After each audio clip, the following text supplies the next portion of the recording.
Alors là, ça remonte à des années un peu plus anciennes, puisque on célèbre en ce moment le 40e anniversaire, c'est même un peu tard, le 40e anniversaire du jumelage entre Bron et Grimma.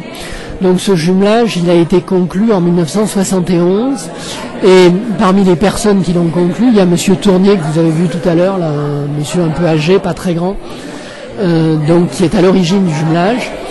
Alors, il faut se reporter, je ne sais pas si vous êtes au lycée ou au collège.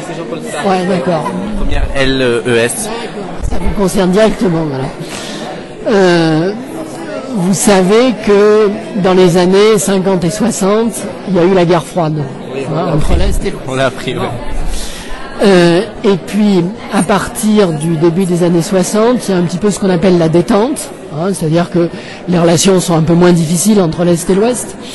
Et puis en même temps, le président français, qui est le général de Gaulle à l'époque, voulait améliorer les relations avec l'Allemagne de l'Ouest. Bon. Donc en 1963, il y a eu un traité important qui a été conclu, qui s'appelle le traité de l'Élysée, qui est un traité d'amitié entre la France et l'Allemagne, mais à l'époque c'est l'Allemagne de l'Ouest, puisqu'à l'époque il y a deux Allemagnes, il y a une Allemagne de l'Ouest, la RFA, et une Allemagne de l'Est, la RDA.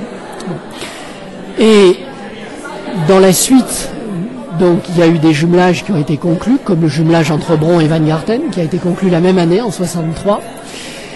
Et après ça, donc il y a des gens de Bron, de la municipalité, qui ont dit, mais on a un jumelage avec Weingarten, avec la RFA, pourquoi on n'aurait pas un jumelage avec la RDA? Donc, en 71, il y a un jumelage qui a été fait avec la RDA et avec Grimma.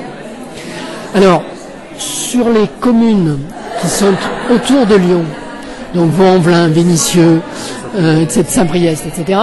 Toutes ces communes ont eu un jumelage avec l'Allemagne de l'Est. Parce qu'à l'époque, il y avait des municipalités où il y avait des communistes. Donc, chaque commune a été jumelée avec une petite ville d'Allemagne de l'Est, à peu près dans la même région. Et puis, quand le mur est tombé, la question a été de savoir que devenaient ces jumelages. Et beaucoup de ces jumelages entre les communes de l'Est lyonnais, donc Vaux-en-Velin, Saint-Priest, etc., beaucoup de ces jumelages sont tombés.